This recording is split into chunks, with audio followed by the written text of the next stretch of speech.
오늘의 본문은 출애굽한 이스라엘 백성들이 광야 40년의 생활을 정리하고 이제 하나님이 약속하신 땅 가나안으로 들어가기 바로 직전, 이스라엘 백성들과 헤어져야 함을 알고 있는 모세가 마음속에 큰 부담을 갖고 이스라엘 백성들을 향해 선포한 유언과 같은 설교입니다. 40년을 지내오면서 보니까 이스라엘이 얼마나 하나님을 배반하고 자기의 욕심을 따라가려고 하는지를 모세가 확실히 보게 됐죠. 이스라엘 백성을 진짜 사랑하고 걱정했던 이 모세는 이들에게 내가 잊을 수 있는 마지막 방법이 무엇인가를 갈등하다가 전체를 모아놓고 그들에게 신명기 전체를 정리해 줍니다. 신명기는 그래서 출애굽한 이후로부터의 모든 역사와 모든 하나님의 말씀과 모든 것들이 집약되어 있습니다. 이스라엘은 항상 자기 욕심대로 살아갔습니다. 교묘하게 하나님 뜻인 양 이야기했지만 실은 자기가 하고 싶은 거, 내가 즐거워하는 거, 내 마음에 드는 것만 하려고 애를 썼죠. 조그만 것도 견디기 힘들어했습니다. 모세는 이 신명기를 시작하면서 이렇게 말씀하고 있습니다. 너희 하나님 여호와께서 이 땅을 너희 앞에 두셨은즉, 지금 요단강 건너편 가나안 땅을 바라보면서 이야기를 하고 있는 겁니다. 백성들에게 보라, 요단강 건너편 저곳 하나님이 허락하신 이 땅을 너에게 주셨다라고 설교를 시작하고 있는 거예요. 설교의 시작이 저 땅을 너에게 주었어 라고 선포하는 선포에서 시작이 됐다는 겁니다.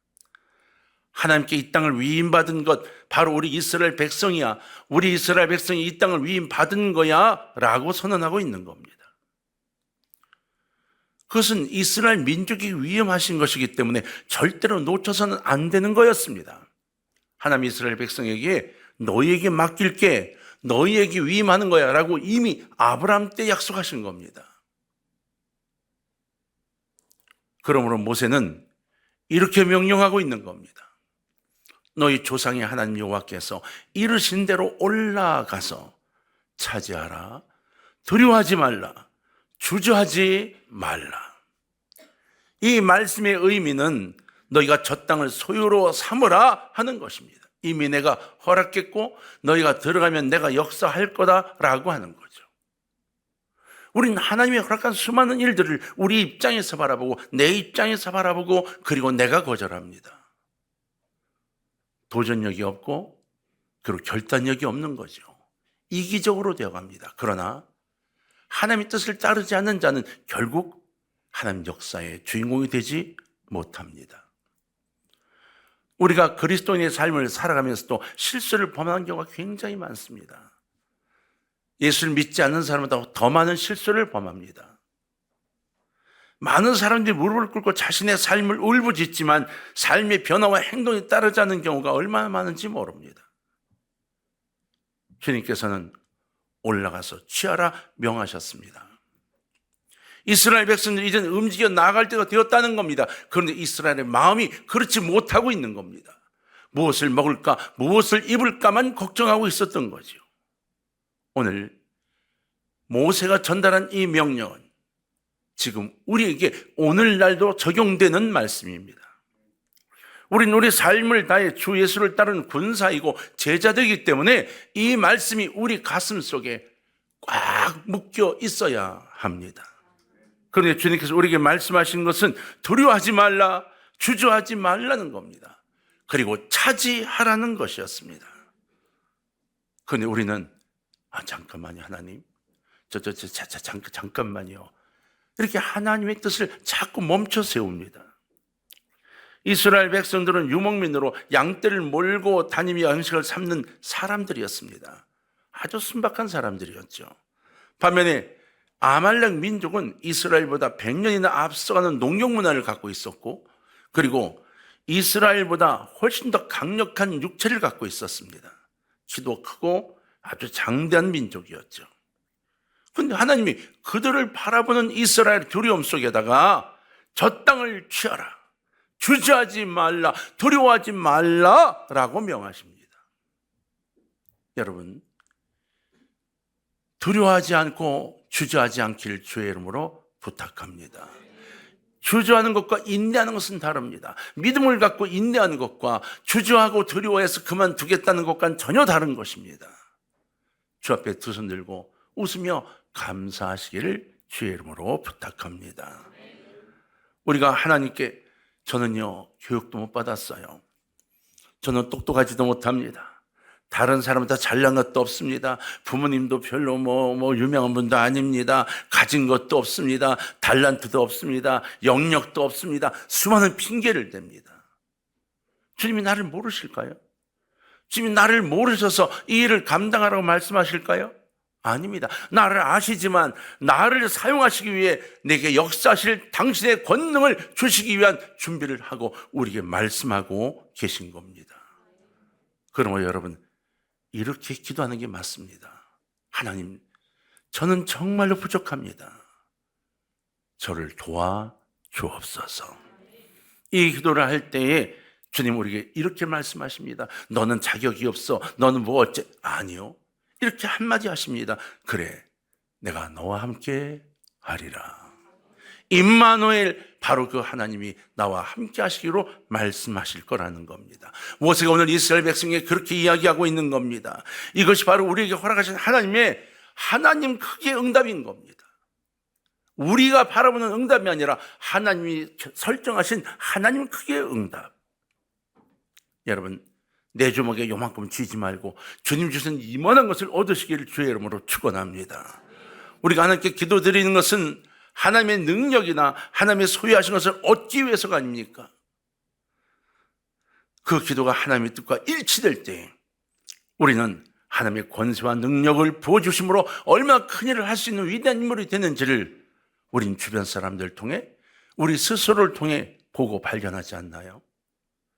여러분, 2024년 6월이 시작됐습니다.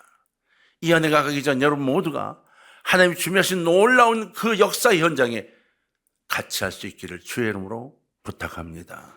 바로 여러분입니다. 여러분이 주인공이 될 수 있다는 것입니다. 그러기 위해 어떻게 될 것인가? 바로 성령의 충만하심을 소유해야 합니다. 어떻게 그럼 이 모든 것을 해낼 수 있을 것인가? 중요한 것은 이 모든 것은 내가 아닌 내 안에 역사하시는 성령의 행하심임을 분명히 알아야 합니다. 세상이 문명이 굉장히 빨리 발달하고 있죠. AI 어쩌고 해서 이 갤럭시에서 핸드폰 낸 게 지금 1년도 안 됐습니다. 얼마나 발전하는지 모릅니다. 그래서 스트레스를 받습니다. 불안해지고 초조해지고 불만족스럽고 무절제하고 자기중심적이고 삶의 목적이 없어 헤매는 사람들이 점점 많아지게 보이는 이유가 여기에 있습니다. 따라갈 수 없을 만큼 발전합니다. 죄악도 마찬가지입니다. 얼마나 많은 방향으로 얼마나 많은 것들을 가지고 우리를 이끌어가는지 모릅니다. 교묘하게 속입니다. 이건 하나님을 위한 것이 아니요. 성경적으로 들어가 보십시오. 얼마나 거짓된 속임이 많은지 모릅니다. 성경적인 줄 알고 죄를 범하는 사람들이 상당히 많다는 사실을 알고 계십니까? 바울은 디모데후서 3장 1절 5절에서 이렇게 말씀하였습니다. 너는 이것을 알라. 말세에 고통하는 때가 이르러 사람들이 자기를 사랑하며 돈을 사랑하며 자랑하며 교만하며 비방하며 부모를 거역하며 감사하지 아니하며 거룩하지 아니하며 무정하며 원통함을 풀지 아니하며 모함하며 절제하지 못하며 사나우며 선한 것을 좋아하지 아니하며 배신하며 조급하며 자만하며 쾌락을 사랑하기를 하나님 사랑하는 것보다 더하며 경건의 모양은 있으나 경건의 능력은 부인하니 이 같은 자들에게서 내가 돌아서라. 우리가 이렇지 않습니까? 절제하지 못해 화를 내고 살아가고 분노하며 살아가지 않습니까? 남들이 내 것보다 조금 더 좋은 것을 가진 것 같으면 견디지 못해 덜덜 떨지 않습니까? 더 많은 것들을 얻기 위해 하나님과 관계가 무너져 내리고 기도를 떠나고 예배를 빠져나가고 있는 내 모습이 우리에게 있지 않습니까? 저는 언젠가 이런 이야기를 들은 적이 있습니다. 저기 한번 이렇게 말씀하셨습니다. 이제 설교를 한 60년, 50년, 40년 들은 사람들은 득도했어요. 그래서 목사님이 첫 번째 서론의 첫 자만 딱 꺼내면 오늘 무슨 설교하는구나. 그러니까 잠이 안 올 수가 있나 졸립지. 이렇게 강을 들은 적이 있습니다. 그분은 성경의 이야기를 듣는 겁니다. 그 속에 살아 역사하시는 성령의 음성을 듣지 않는 겁니다. 여러분은 어떤가요? 여러분도 오랜 신앙생활 속에서 이미 어떤 이야기의 줄거리거나를 느끼고 그것을 이미 결론을 내리고 있나요? 아니면 성령의 음성에 귀를 기울이고 있는 하나님의 자녀가 되어져 있나요? 우리는 교묘하게 사탄의 음성에 속아가면서도 신앙이 좋은 사람인 척 살아가고 있다는 겁니다. 부탁입니다. 성령의 임재하심에 여러분을 맡기시기를 주의 이름으로 부탁합니다. 우리들의 삶을 세상 유행과 풍조에 끌려가지 않도록 하라는 이야기죠. 많은 사람들이 스스로를 속이면서도 이 정도는 괜찮을 거야, 그리고 용납하고 이 정도면 라고 생각합니다. 다른 사람이 물어봤더니 괜찮다고 하니까 라고 이야기합니다. 아니요, 성경을 기준으로 합시다. 세상 안에 소망을 두고 세상 안에 삶의 의를 두고 살아가면서 버킷리스트의 수많은 내용들이 세상 것을 꽉 차 있으면서도 나는 주님의 자녀라고 말하고 있는 거짓된 자가 얼마나 많은지 모릅니다. 그러나 성령님께서는 교회를 향하여 세상 풍조에 밀려 요동하는 것이 아니라 우리가 빛이 되고 소금이 되어 세상을 구원하라고 명령하고 계십니다. 세상 속에 살아가고 있는 우리예요. 세상을 떠날 수는 없습니다. 하나님께서는 우리에게 하나님의 놀라운 특권을 허락하셨습니다. 먼저 우리로 하나님의 자녀가 되게 하셨습니다. 또한 자녀가 된 우리를 새로운 피조물이라고 말씀하셨어요. 여러분, 새로운 피조물됨을 축하드립니다. 한번 옆에 사람 잠깨라고 새로운 피조물임을 축하합니다. 한번 이야기합시다. 바울은 고린도 교회에 보낸 편지에서 그런 정 누구든지 그리스도 안에 있으면 새로운 피조물이라. 이전 것은 지나갔으니 보라, 뭐가 되었도다? 새 것이 되었도다. 어머니의 몸에서 태어난 우리의 몸과 모습은 새로운 것이 될 수 없습니다. 점점 후패되어 가죠. 그러나 우리의 심령이 새로워지고 우리의 생각이 새로워지고 우리의 삶의 가치관이 새로워지고 우리가 목적을 갖는 모든 삶들이 예수를 믿음으로 말미암아 새로워졌다고 바울은 이야기하고 있습니다. 날로 날로 새로워지기를 주의 이름으로 축원합니다. 마음으로 양심으로 또한 육체로 짓는 각양각색의 죄악에서 우리가 타락한 것을 발견하게 되는데요, 이것을 잊고 살고 싶으면 우리는 죄악 가운데 뛰어들면서도 죄짓지 않았다고 말하는 사람이 되게 되는 겁니다. 주님께서는 주님의 보혈로 말미암아 우리를 온전히 씻어주시고 씻겨나게 하시고 거듭나게 하셔서 성령 안에서 하나님의 존귀한 백성이 되도록 우리에게 역사하심을 믿으시기를 바랍니다. 여러분, 이 땅에는 두 가지의 나라가 있습니다. 민주주의와 공산주의요? 아닙니다. 중립도 있잖아요. 그런 방식 말고 아무리 세상이 바뀌어도 절대 바뀌지 않는 두 나라가 있습니다. 영적 전쟁에 바로 두 나라입니다. 하나님의 나라와 적그리스도의 나라, 사탄의 나라입니다.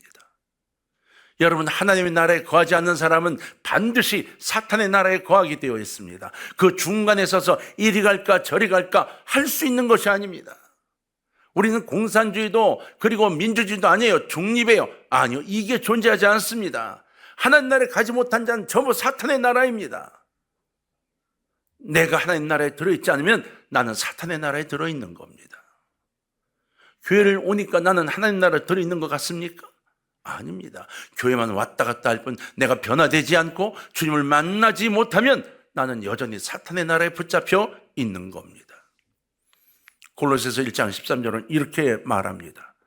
그가 우리를 흑암의 권세에서 건져내사 그의 사랑의 아들의 나라로 옮기셨으니, 할렐루야. 우리를 흑암의 권세에서 건져내셨습니다. 그리고 사랑의 아들의 나라로 옮기셨습니다. 곧 하나님의 나라에 들어가게 됐다는 것이죠.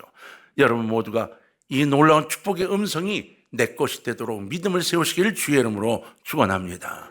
이제 우리의 몸은 세상에 있다 하더라도 우리의 소속은 하나님 나라의 시민으로 하나님의 자녀로 예수 그리스도의 신부로 서 있게 되는 겁니다. 마지막 주님 심판하실 때에 심판 때 기쁨으로 다가설 수 있기를 주의 이름으로 부탁해요. 덜덜덜덜 떨다가 그만 지옥을 향해 걸어가는 안타까운 삶이 아니라 내 평생을 주님을 그리워했다고 고백하고 주님을 바라보며 기쁨과 감격의 눈물을 흘릴 수 있는 저와 여러분이 되기를 소원합니다. 에베소 2장 5절로 6절에는 허물로 죽은 우리를 그리스도와 함께 살리셨고 너희는 은혜로 구원을 받은 것이라 또 함께 일으키사 그리스도 예수 안에서 함께 하늘에 앉히시니 라고 했어요. 자, 6절만 다 같이 한번 읽어볼까요? 시작. 또 함께 일으키사 그리스도 예수 안에서 함께 하늘에 앉히시니. 할렐루야. 그리스도 예수 안에서 함께 어디에 앉히셨다? 하늘에, 하나님 나라에. 저는 우리 교회 성도 여러분 모두가 하늘나라에 여러분 자리가 있기를 주의 이름으로 소원합니다. 이 땅에서 영원히 멸망하고 지옥으로 갈 수밖에 없는 위치에 있던 사람들이 그리스도 예수 그리스도의 능력으로 하나님의 보좌 우편에 서게 됐다는 겁니다. 하나님의 자녀가 되었으므로 세상을 통치하고 있는 적그리스도의 세력을 넉넉히 대적하고 승리할 수 있는 하늘의 권세와 능력을 더디고 살아가는 믿음이 사람이 되었다는 이야기를 하고 있는 거예요. 여러분 스스로를 보십시오. 그 믿음으로 이기는 강건한 자가 되어졌는지 아니면 포기하고 살아가는 자가 되어지고 있는지. 우리가 사는 이 시대는 여호와의 큰 길을 준비하는 시대입니다. 여호와의 큰 길, 마지막 때, 마지막 시대라 말하는 이때가 바로 그 길을 준비하는 시대입니다. 이것이 지금 교회의 도전이 되어야 하는데 교회마저 경제력에 물려가고 교회마저 세상에 끌려가고 있는 시대가 되어서 너무 안타깝습니다. 삶에 있어서 의의 태도를 가지고 세상 어디에 있다 할지라도 비록 그것이 어둡고 어두운 곳이라 할지라도 하나님께서는 하나님의 자녀들이 주님의 이름으로 이 땅에 빛을 발하기를 원하고 계심을 아셔야 합니다. 구약에서 이사야는 이렇게 말했죠. 이사야서 40장 3절 5절인데 이거는 교독을 좀 하겠습니다. 5절은 같이 읽겠습니다. 이사야 40장 3절 5절입니다. 외치는 자의 소리여 이르되 너희는 광야에서 여호와의 길을 예비하라. 사막에서 우리 하나님의 대로를 평탄하게 하라. 골짜기마다 어두워지며 산마다 언덕마다 낮아지며 오르지 아니한 곳이 평탄하게 되며 험한 곳이 평지가 될 것이요 여호와의 영광이 나타나고 모든 육체가 그것을 함께 보리라. 이는 여호와의 입이 말씀하셨느니라. 할렐루야. 하나님이 말씀하신 겁니다. 평탄케 되리라. 여러분 세상에 많은 일들이 무엇이 옳은지를 모릅니다. 세상에 많은 일들이 서로 자기가 옳다고 말합니다. 노조는 노조가 맞다고 말하고 또 회사는 회사가 맞다고 말합니다. 지금 의료 이 사태도 마찬가지입니다. 의사든 의사들이 맞다고 말합니다. 정부는 정부가 맞다고 말합니다. 환자든 환자들대로 이게 뭐하는 짓이냐고 난리가 났습니다. 누가 옳은 걸까요? 누가 옳은가요? 사람들이 판단할 수 없는 시대의 일들이 얼마나 많은지 모릅니다. 저는 교회를 건축하면서 교회 건축 문제 때문에 어떻게 건축가를 가지고 시작한 건축이 10년을 넘어가는 것도 봤습니다. 너무 호화롭습니다. 아니 하는 길 이렇게 해야 합니다. 뭐 이런 의견 가지고 10년을 싸우는 걸 봤습니다. 무엇이 옳은 걸까요?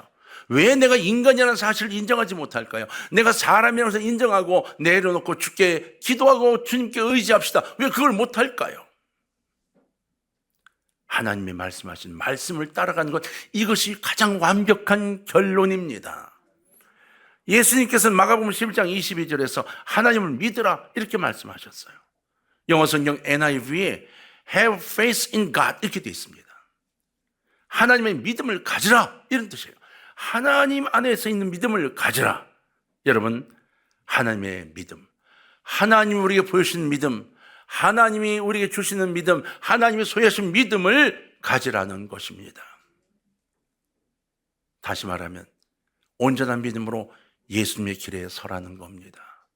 예수님을 닮아가라는 거지요. 제자가 되라는 겁니다. 이거는 누구나 다 마찬가지의 이야기입니다. 목회할 사람만이 아닙니다. 우리 모두가 다 제자가 되어야 하고 주님 원하는 길에 서 있어야 하고 내가 오늘 살아가는 이 과정이 주님과 동행하는 길인가를 되물어야 한다는 것이죠. 하나님 우리에게 요구하시는 것은 이제는 너희가 내 아들 안에서 나의 성품을 받았으므로 내가 말하는 것 같이 말하고 내가 행하는 것 같이 행하고 죽어가고 싸우고 미워하고 경쟁하는 세상에서 나와 함께 사랑하고 용서하고 믿고 높이고 순종한 사람이 되어달라고 말씀하고 있는 거예요. 힘들고 어렵죠. 내가 그렇게 하긴 힘듭니다. 나를 낮추고 나를 버리기는 힘이 듭니다. 그러나 주의 손을 잡기만 하면 이 모든 일이 가능해집니다. 여러분, 오른손을 슬그머니 한번 내밀어 주의 손을 잡아보십시오. 이걸 주님 이 손을 잡아주세요. 그리고 이 손을 놓지 않도록 여러분 그 손을 꼭 잡고 간다고 생각하고 사십시오. 주님이 내 손을 놓지 않습니다. 절대로 놓지 않습니다. 내가 그 손을 놓습니다. 내가 범죄함이 드러날까 봐 그 손을 놓습니다. 내가 하고 싶은 것을 하지 못하게 할까 봐 그 손을 놓습니다. 내가 부당하는 것을 하려고 할까 봐 그 손을 놓습니다. 그러나 하나님이 원하시는 일을 하는 길이 가장 완벽한 길입니다. 예수님은 이 땅에 오셔서 하늘나라 백성이 어떻게 살아가야 한다는 것을 보여주셨습니다. 예수님께서는 바람과 바다에게도 명하셨죠. 사탄에게도 명령하셨습니다. 무가나무에게도 명령하셨고 죽은 자 나사로에게도 일어나라 명령하셨습니다.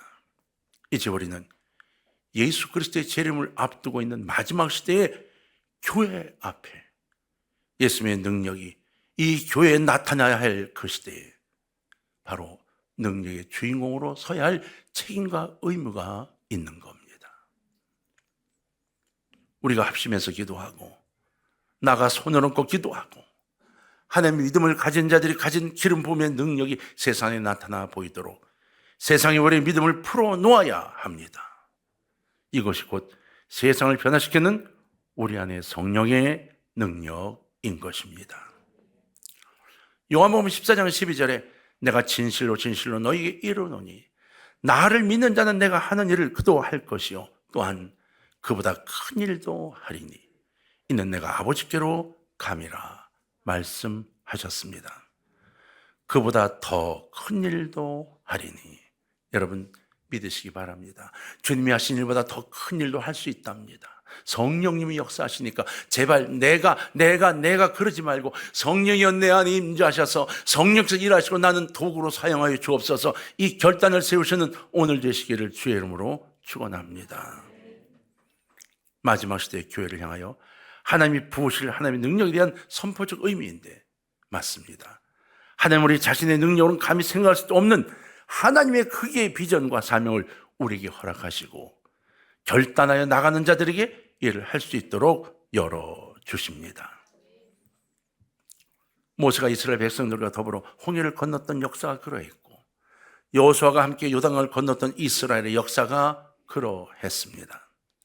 다니엘은 어떠했나요? 마찬가지였습니다. 그의 세 친구의 믿음은 어떠했나요? 마찬가지였습니다. 그저 간직할 것이 바로 이 믿음입니다. 주님은 지금도 우리가 이러한 믿음으로 주님 앞에 서기를 원하고 계십니다. 여러분 갈렙처럼 이 산지를 내게 주소서 외치고 도전하는 멋진 신앙인이 되시기를 주의 이름으로 부탁을 드립니다. 오늘도 주님 우리가 실패한 자로 그냥 무너지기를 원치 않으십니다. 사랑하는 동강의 가족 여러분, 성령의 충만하신 삶을 통해 어둡고 복잡한 세상을 두려워하지 말고 두려워 불 끈지고 하나님 말씀 의지하여 걸어나가시기를 오늘 본문의 말씀대로 올라가서 차지하는 여러분 되시기를 주의 이름으로 부탁합니다.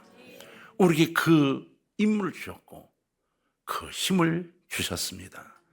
주님께서 말씀하셨습니다. 두려워하지 말라, 주저하지 말라. 여러분 오늘의 매일매일의 삶이 더욱 도전력 있는 하나님과 동행하는 삶이 되시기를 주의 이름으로 부탁합니다. 자, 신명기 1장 22절 본문을 다 같이 한번 읽고 마무리하겠습니다. 자, 다 같이 한번 읽겠습니다. 가슴에 품고 읽으십시다. 시작. 너의 하나님 여호와께서 이 땅을 너희 앞에 두셨은즉 너의 조상의 하나님 여호와께서 너에게 이르신 대로 올라가서 차지하라. 두려워하지 말라, 주저하지 말라. 할렐루야. 너에게 이르신 대로 올라가서 차지하라. 두려워하지 말라, 주저하지 말라. 여러분 삶에 승리가 있기를 주의 이름으로 축원합니다.